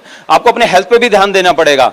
आपको वो सब काम करने पड़ेंगे जो आपकी हेल्थ के लिए अच्छे हैं। आपको अपने खाने, अपने डाइट पे ध्यान देना पड़ेगा। खाली न्यूट्रलाइट सब कुछ नहीं कर देगा, आपको एक्सरसाइज भी करनी पड़ेगी और अपने टीम में लोगों को ये सब सिखाना भी पड़ेगा। हम भी जब सवेरे वॉक पे जाते हैं, योगा करते हैं, उसका पिक्चर लेते हैं और हम अपनी टीम को रोज सवेरे भेजते हैं। उसके साथ एक हेल्थ की कोई कोट लिख देते हैं और गुड मॉर्निंग बोल के भेजते हैं। लोग अपने आप करने लग जाएंगे दोस्त, नहीं? और हम आजकल क्या करते हैं, क्रिएटिव जोन की जो मैं बात कर रहा था, हर महीने का शेड्यूल मैं महीना खत्म होने से पहले अगले महीने का पूरा अपना मंथली शेड्यूल बना लेता हूं और अपने लीडर्स को भेजता हूं। तो ये 5-6 महीने से हमने किया। पहले महीने हमने भेजा अपने पूरे टीम को पूरा अपना 30 दिन का शेड्यूल। इस दिन इतने बजे ये कर रहे हैं, वहां जा रहे हैं, वो मीटिंग है, वो पेस मीटिंग है, वो टीम मीटिंग है, वो हाउस मीटिंग है। अगले महीने हमारे डायमंड जो है अशोक पंडित, उनका शेड्यूल मेरे पास आने लगा। अगले महीने 2-3 का और आने लगा। और अब आज 9%, 12%, 15% लोग भी पूरे महीने का शेड्यूल या 15 दिन का शेड्यूल कम से कम हमें भेजने लगे हैं। तो आप वो करिए तो लोग अपने आप करने लग जाते हैं, आपकी ताल से ताल मिलाने लग जाएंगे। और लास्ट चीज जो सबसे इंपॉर्टेंट है 10th, फॉरगिव एंड फॉरगेट। दोस्त, ये बहुत बड़ा पार्ट है इस बिजनेस में, लाइफ में भी बहुत बड़ा पार्ट है। मैं इसको अभी ज्यादा टाइम नहीं, इसके ऊपर पूरा सीडी निकालने का दिल है हमारा, लेकिन आपको खाली इतना बात बताते हैं कि आप मोबाइल फोन में सबके कैमरा है आजकल। तो मान लीजिए आपने फोटोग्राफ खींचे, इसमें बहुत से फोटोग्राफ हैं जो मेमोरी में चले गए हैं। और अभी आपने क्या किया कि किसी बहुत सी खूबसूरत सी जगह पे गए, खंडाला में गए और बहुत अच्छा मौसम था, आप पिक्चर लेने लगे। लेकिन जब पिक्चर लेने लगे तो पिक्चर लिया नहीं गया और वहां पे लिख के आ गया मेमोरी फुल। तो आप क्या करते हैं, ऐसे में डिलीट कर देते हैं, पीछे जाते हैं मेमोरी में और देखते हैं कुछ ऐसे फोटोग्राफ जो शायद उतने अच्छे नहीं हैं, जिनका कोई औचित्य नहीं है, उसको आप डिलीट मार देते हैं। डिलीट मारते हैं तो वहां पे स्पेस आ जाती है। अच्छा, अगर डिलीट नहीं मारा तो स्पेस नहीं आएगी, वो कचरा था, वो कचरा आपने निकाल दिया। तो जब स्पेस नहीं आई तो जो बहुत खूबसूरत सा पिक्चर ले सकते थे वो पिक्चर अब नहीं आने वाली है, हाँ या ना? लेकिन जैसे डिलीट किया आपने, वो खूबसूरत सी पिक्चर आपने रखी जो शायद ज्यादा जरूरी थी उन सब कचरे से जो आपने डिलीट कर दिया है। कई बार आप देखते हैं कि मोबाइल के अंदर आप स्लो काम करना, हैंग हो जाता है। वो क्यों होता है? क्योंकि अगेन उसकी जो मेमोरी थी वो फुल हो जाती है। तो आप क्या करते हैं, कुछ अनवांटेड ऐप जो आपने डाउनलोड कर लिए थे उनको डिलीट मारते हैं, हाँ या ना? डिलीट मारते हैं तो स्पेस आ जाता है और आपका मोबाइल फर्स्ट क्लास काम करने लग जाता है। दोस्त, हमारा ब्रेन ऐसे ही काम करता है। इस ब्रेन के अंदर भी उसने एक दिन मुझे गलत कह दिया था, मेरी अपलाइन ने मुझे गलत बोल दिया था, मेरे रिश्तेदार ने मुझे उस दिन ऐसे व्यवहार नहीं किया था, मेरी डाउनलाइन ने मेरे साथ सही व्यवहार नहीं किया था, मेरे क्रॉस लाइन ने ये नहीं करना चाहिए था। दुनिया भर का कचरा हम इस ब्रेन के अंदर लेके चल रहे हैं दोस्त, और सालों सालों से लिए चल रहे हैं, पता है। और हम उसको रोज याद करके रिपीट करते हैं और उस मेमोरी को और ज्यादा फुल करते जा रहे हैं। और जब तक इस मेमोरी से वो कचरा बाहर नहीं निकलेगा, गॉड की ब्लेसिंग आने नहीं वाली है दोस्त। आपको ये कचरा भी डिलीट करना पड़ेगा। ये बुरी यादों का कचरा जब डिलीट करके इस ब्रेन में से अच्छी मेमोरीज के लिए जगह बनाएंगे, तब आप इस बिजनेस में बहुत बड़े लेवल्स पे जाने वाले हैं दोस्त। तो इसलिए फॉरगिव और फॉरगेट करना पड़ेगा, वही इसमें डिलीट है। लास्ट चीज, हमारी उपलब्धियां इस बिजनेस से। हमने बहुत सी बातें की थी पहले सेशन में, हमें क्या क्या मिला, बट मैं आपको लास्ट अपनी उपलब्धियां बताता हूं इस बिजनेस से हमें मिला क्या है। तो हमें ये सबसे बड़ी चीज ये मिली है, हम मीनाक्षी ने बोला आज हमारी जो डाउनलाइंस है ना, वो हमारी डाउनलाइंस नहीं है, आज वो हमारे फ्रेंड्स हैं, they are the best friends. आज हम इकट्ठा हंसते हैं, इकट्ठा रोते हैं, हम लाइफ को इकट्ठा सेलिब्रेट करते हैं, हर फेस्टिवल इकट्ठा सेलिब्रेट करते हैं। आज सीरियसली हमारे रिश्तेदारों से ज्यादा नजदीक हमारे वो हो गए हैं। मुझे आज पता है कि अगर बाहर से कुछ हमारे पे हुआ ना तो सबसे पहले वो सामने खड़े होंगे कि पहले हम पे आएगी, उसके बाद हमारी अपलाइन पे आने देंगे। आज ये उपलब्धि हमारी दोस्त। दूसरी उपलब्धि हमारी अप्लायंस की जो मीनाक्षी ने बात की, आज हमारे ऐसे मेंटर्स हैं, जब देखिए लाइफ में कहीं भी ऐसा चौराहा आता है जब आपको ये नहीं पता लगता कि मुझे कौन सा डायरेक्शन में जाना चाहिए, कौन सा रोल लेना चाहिए, और जरूरी नहीं वो खाली बिजनेस के लिए, लाइफ के हर पार्ट में हो सकता है वो। तो आज हमारी जो अप्लायंस हमारे मेंटर्स हैं वो आज हमें उंगली पकड़ते हैं और बोलते हैं तुम इस रास्ते पे चलो, और जब हम उस रास्ते पे चलते हैं तो बिल्कुल एग्जैक्ट जहां हमें जाना चाहिए था हम वहां पहुंच जाते हैं। तो ये आज हमारी उपलब्धि है। हमारी उपलब्धि ये है जो मीनाक्षी ने कहा, हमारा बेटा, आज वो बेटा वो प्रिंसिपल सीख रहा है। जैसे जब रात को सोता है पता है वो क्या बोलता है? वो बोलता है थैंक यू गॉड इतने अच्छे पेरेंट्स के लिए, इतने अच्छे दादा दादी के लिए, इतने अच्छे नाना नानी के लिए, इतने अच्छे बेड के लिए, इतने अच्छे घर के लिए, इतनी अच्छी गाड़ियों के लिए। ये सब बातें वो बोलता है दोस्त रात को। ग्रेटिट्यूड मोड उसको आज से पता लगा है, जो हमें अब जाके इस बिजनेस में पता लगा था। मेरे कई बार पेरेंट्स आते हैं, उसको साथ पार्क में लेके जाते हैं, बहुत से औरों के भी पोते वहां आते हैं, वो इंग्लिश में वो चीजें बता रहे होते हैं, बच्चे पॉइंट सुना रहे होते हैं, या सीएटी कैट इतना अच्छा तरह जितना हमारा बेटा अच्छी तरह नहीं बता रहा होता। पर बेटा बहुत शार्प है हमारा, हमें पता है। तो मैं कई बार अपने डाउनलाइंस को भी बोलता हूं, मैं अपने पेरेंट्स को भी बोलता हूं, कोई बात नहीं अगर उसे अभी एबीसीडी और ये सब नहीं आती, ये बाद में सीख लेगा, बट आज जो सक्सेस प्रिंसिपल्स उसने सीखे हुए हैं वो किसी के बच्चों को नहीं आते हैं, उनके दादा दादी को नहीं आते हैं, जो आज उस बच्चे को आते हैं दोस्त। ये उपलब्धि हमारी इस बिजनेस में। आज उपलब्धि इस बिजनेस में यह है कि हमारे पेरेंट्स जो हमें अपोज करते थे, आज वो पेरेंट्स अपने साथ सामने बुलाते हैं और कहते हैं हर जन्म में तुम हमारे बेटे हो, हर जन्म में तुम हमारी बहू हो। ये हमारी उपलब्धि है दोस्त। और उपलब्धि पता है क्या है? मैं और मीनाक्षी 21 साल हो गए हमारी शादी को, बट आज भी ऐसे लगता है जैसे वही फ्रेशनेस हमारी शादी में, वही करंट महसूस होता है। वो दूसरे वाला करंट नहीं कि दूर भागते हैं एक दूसरे से, राइट, पास आने वाला करंट महसूस होता है। आज भी वो फ्रेशनेस है। आज भी जब घूमने जाते हैं तो ऐसे लगता है हम अपने हनीमून के ऊपर जा रहे हैं। आज भी एक दूसरे, और दोनों यही चाहते हैं कि हर जन्म में हम एक दूसरे के पति पत्नी बने। ये हमारी उपलब्धि है दोस्त। अगर आपको भी ऐसी लाइफ के अंदर चीजें चाहिए तो ये बिजनेस आपका वेट कर रहा है। हमने शुरुआत में बात की थी, हम वो विजुअलाइजेशन एक्सरसाइज जरूर करेंगे। जिसने नहीं किया है उसके भी लाइफ में आज के बाद इंपैक्ट पड़ेगा दोस्त। जल्दी से आंखें बंद कर लें, अपने मोबाइल फोन को ऑफ कर दें।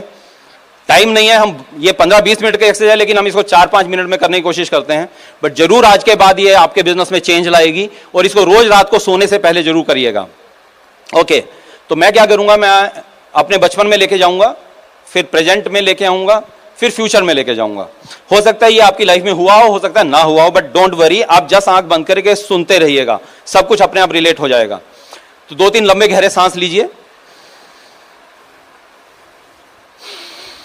मुझे याद है जब मैं बिल्कुल छोटा था, मुझे कुछ खाने की चीजें बहुत अच्छी लगती थी, जिसमें से एक बिस्किट आते थे नारियल के, जिनके ऊपर चीनी लगी होती थी, चीनी के दाने मुझे बहुत अच्छे लगते थे, और मूंग की दाल।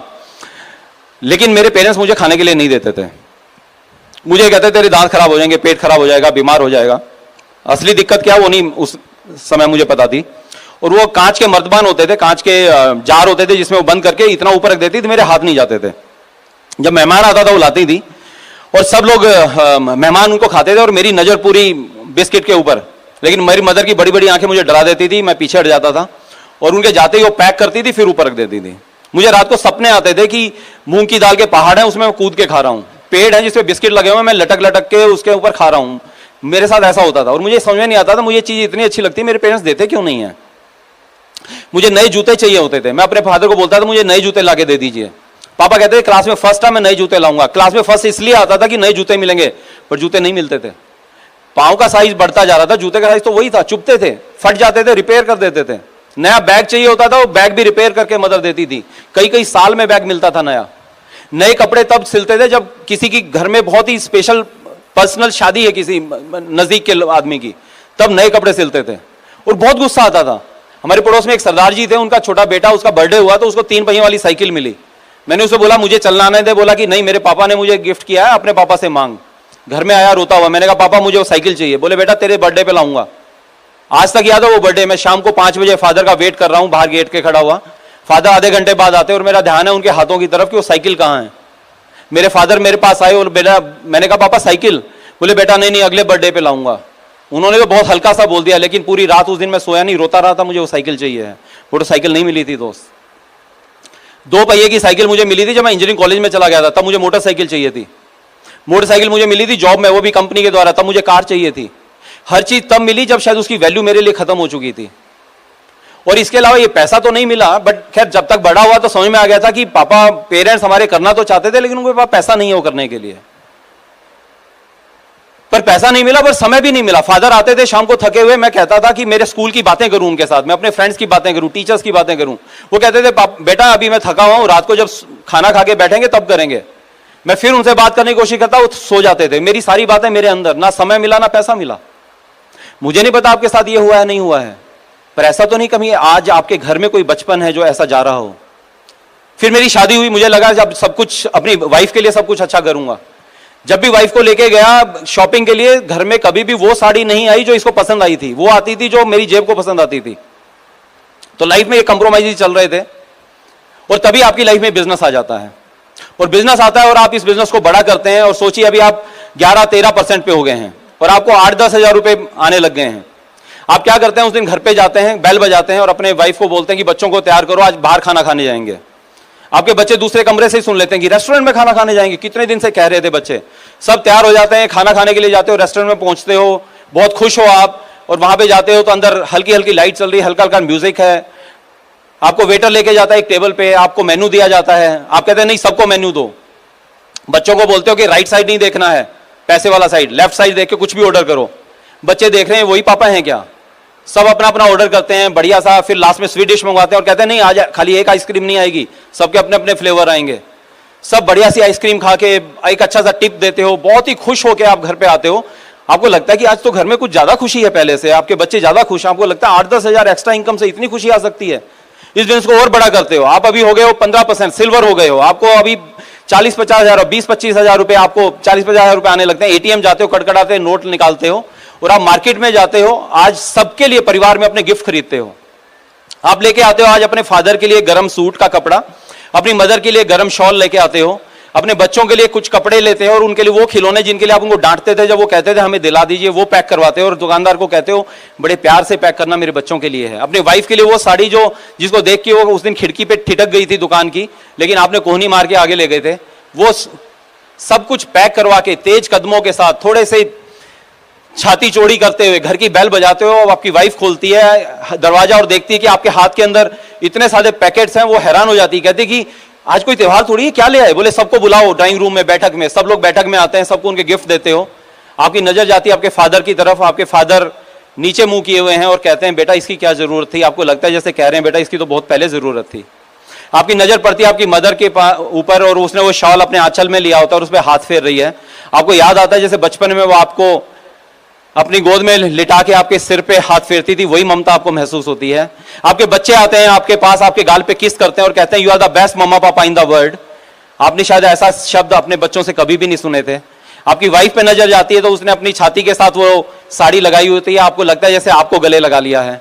और रात को जब खाने पे सारा परिवार बैठता है तो देखते हो इतना प्यार तो अपने परिवार में आपने कभी नहीं देखा था, और आपको लगता है हाँ ये जो एक्स्ट्रा पैसा आ रहा है शायद इसके कारण ये खुशियां हैं। आप इसमें से और बड़ा करते हैं और अभी आप अपनी पहली गाड़ी की डिलीवरी या आपने बड़ी लग्जरी गाड़ी ली उसकी डिलीवरी लेने जाते हो। आप शोरूम पे पहुंचते हैं, वहां पे मैनेजर वेट कर रहा है, पीछे आपकी गाड़ी तैयार है, आप गाड़ी की चाबी आपको दी जाती है, आप गाड़ी का इग्निशन ऑन करते हैं, आपकी वाइफ लेफ्ट पे बैठती है, पीछे आपके बच्चे बैठते हैं, नई गाड़ी की खुशबू लेते हैं, अपने धर्म स्थान पे ले जाते हैं, उसकी पूजा अर्चना करवाते हैं और आप घर पे लेके आते हैं। और आज हर उस घर के पड़ोसी के घर में आप अपने बच्चे से मिठाई भिजवाते हैं जिसने कहा था बिजनेस नहीं चलता है। और अभी आप प्लैटिनम हो गए हैं, आपके घर में लेटर आता है, फोन आता है कि आप अपने पासपोर्ट जमा करवा दीजिए। आपने शायद पहली बार पासपोर्ट बनवाए हैं, आपके पासपोर्ट जाते हैं, कुछ दिन बाद उन पे वीजा लग के आ जाता है और आप श्रीलंका या किसी ऐसे और कंट्री की ट्रिप के लिए जाते हैं जो फ्री में ट्रिप है। कितने साल अपनी अपलाइन को छोड़ने आए थे, पहली बार है जो आप जा रहे हैं। पूरी डाउनलाइन आपकी एयरपोर्ट पे छोड़ने आई हुई है, आपको बुके दे रही है, आपके साथ फोटो खिंचवा रही है। आप एयरपोर्ट में अंदर जाते हैं, सारा इमिग्रेशन होता है, फ्लाइट में बैठते हैं, फ्लाइट चलने लगती है तो एयर होस्टेस बोलती है कि अपनी कुर्सी की पेटी बांध लें। आपकी वाइफ आपको कहती है अजी ये पेटी कैसे बंधेगी? आप कहते हो भगवान मैं भी तो पहली बार जा रहा हूं, मुझे भी नहीं पता। एयर होस्टेस आती है, आपकी कुर्सी की पेटी बांधती है, फ्लाइट उड़ती है, बढ़िया सा खाना आता है, खाना खाते हैं, इंजॉय करते हैं और बातें करते करते आप अपनी वाइफ को कोहनी मारते हुए कहते हैं देख तू कहती थी निकट्टू कहीं नहीं घुमाया, देख तेरे को विदेश लेके जा रहा हूं। आपकी वाइफ भी शायद सपनों में खो जाती है, नींद आ जाती है, फ्लाइट उतरती है, आपकी नींद खुलती है, आप एक बढ़िया से होटल में आपको बढ़िया सी कोचेज लेके जाती हैं। होटल ऐसा जैसा अपनी जिनके बाहर से निकलते थे तो आपको लगता था कभी इनके अंदर जा पाएंगे, आज आपको वहां पे रूम बुक है। 3-4 दिन वहां मस्ती करते हैं उस कंट्री में, खूब से मेमोरीज लेके आप वापस आते हैं और सोचते हैं हर साल अपनी टीम से नए प्लैटिनम बनाएंगे। और आज 31 अगस्त का दिन है, आप एडीसी में हैं, आपकी 5 लाख क्वालिफाई हो चुकी हैं, छठी लेके 8000 पीवी हो चुके हैं, आपकी सारी डाउनलाइन वहां पे खड़ी है, क्रॉस लाइन खड़ी हुई है, उस मैजिकल मोमेंट का वेट कर रही है, आपके पेरेंट्स घर पे वेट कर रहे हैं, आपकी वाइफ आपके साथ खड़ी है, आपके बच्चे हैं बढ़िया से कपड़े डाल के खड़े हुए हैं, और इतने में भाग के आपका छठी लाख में जो प्लेटिनम हो जाता वो शख्स आता है, कहता सर मैं प्लेटिनम हो गया, आप डायमंड हो गए हैं। आपके लिए शायद वक्त रुक जाता है, आपको समझ में नहीं आ रहा है कैसे रिएक्ट करें, आपकी वाइफ आपका हाथ पकड़ती है, थोड़ी सी इमोशनल हो जाती है, कहती है हमने कर दिखाया, आपके बच्चे आपसे लिपट जाते हैं, कहते पापा आपने कर दिखाया, आप डायमंड हो गए हैं, लोग आपको बधाई देने लग जाते हैं, आपको गोदी में उठा लेते हैं, आपको मालाएं पहना रहे हैं, आप सारे ऑफिस में मिठाई खिलाते हैं, केक कटता है, गाड़ियों का काफिला आपके घर की तरफ चला आ रहा है, ढोल नगाड़े बज रहे हैं, डांस हो रहा है, और घर के दरवाजे पे आप देखते हैं आपके पेरेंट्स खड़े हैं और आपका घर पूरा दुल्हन की तरह सजा हुआ है, और पेरेंट्स आपकी मदर जो है आरती की थाली लेके खड़ी है, जैसे एक विश्व विजेता आज घर पे आया हो। आपको याद आता है वही पेरेंट्स जो कहते थे तुमसे ये नहीं हो पाएगा, और आज आपने कर दिखाया है, आप उनका आशीर्वाद लेते हैं, आज पूरी रात आपको नींद नहीं आती है। और आज वो दिन है जिस दिन एफईडी है, आज आपकी एफईडी है, आप बढ़िया से 3 पीस सूट में, आपकी वाइफ ब्यूटी पार्लर गई हुई है, 2 घंटे बाद तैयार होके आती हैं, आप देखते रह जाते हैं, इतनी सुंदर तो शादी वाले दिन भी नहीं लगी थी, बढ़िया सा लहंगा, आप दोनों पहुंचते हैं ग्रीन रूम में, सब लोग आपका वेट कर रहे हैं, आपको बधाई देते हैं, इतने में स्टेज से आवाज आती है, help me to welcome brand new diamonds.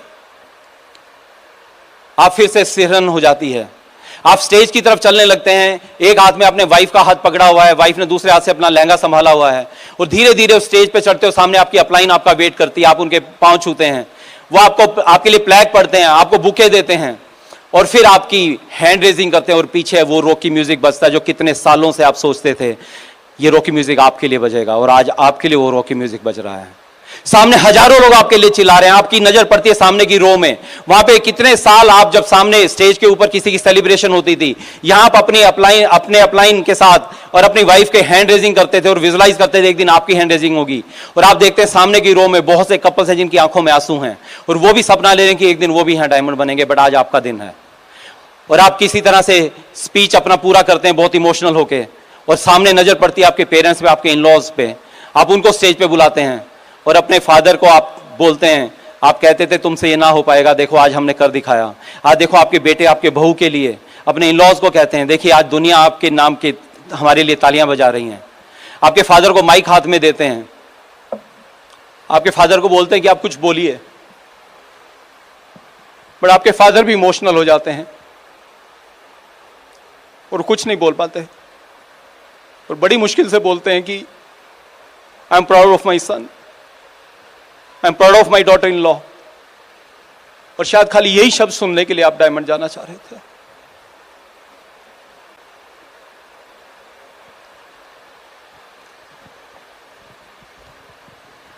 आंखें खोलो दोस्त, अपनी जगह पे खड़े हो जाओ। आपको पता है कि हमारी टीम में बहुत से लोग हैं जो डायमंड जाना चाह रहे हैं, आप भी डायमंड जाना चाह रहे हैं? हमारी टीम में एक कपल है, वो एमरल्ड चला गया और उसके बाद थोड़ा सा कंफर्टेबल हो गया, मैं हमेशा याद करता हूं उस कपल को, और वो चाह रहे थे हम डायमंड जाएं, वो जो लेडी है उसका भाई नहीं है, पर वो थोड़ा कंफर्टेबल हो गए और थोड़ा स्लो करने लगे इस बिजनेस को। उसके फादर का सपना था कि मेरी बेटी डायमंड जाएगी और मैं सामने बैठ के देखूंगा और मुझे लगेगा मेरा बेटा है, बट पीछे क्या उसके इन-लॉज भी एक्सपायर हो गए, उसके फादर भी एक्सपायर हो गए, और आज उनको गिल्ट फील होता है कि आज वो जब भी डायमंड तो जाएंगे, बट डायमंड जाएंगे उनके फादर सामने नहीं बैठे होंगे जो देखेंगे उसकी हैंड रेजिंग। आज वो रोती हुई याद कर करके दोस्त, ईश्वर करे आपके पेरेंट्स को बहुत लंबी उम्र मिले। अरे अपने बच्चों को देखो यार, कितने सालों से ज्यादा उनको रात को घर में बंद करके आते हो और उनको बोलते हो हर साल हम डायमंड जा रहे हैं, डायमंड जा रहे हैं। वो छोटे से थे, आज बड़े हो गए हैं, आप पे शायद विश्वास करना बंद कर दिया कि आप डायमंड कब जाओगे। वो वेट करते रहते हैं, छोटे से बड़े हो गए, उनका क्या कसूर है वो जो रातों को वेट करते हैं घर पे आपका। इस बिजनेस को बिल्ड करो, बड़ा करो दोस्त, आपकी अपलाइन आपकी डाउनलाइन वेट कर रही है, पूरा इंडिया आपका वेट कर रहा है। जैसा आपको प्लान ज्यादा दिखाने हैं, आप अगर अभी तक डायमंड नहीं गए, वो लोग नहीं आए हैं जो आपको डायमंड लेके जाएंगे। ज्यादा प्लान दिखाने से होगा, बाकी कुछ नहीं होगा। क्वेश्चन बहुत करते हो, आज के बाद stop questioning, start working and go diamond. Thank you so much, God bless, love you.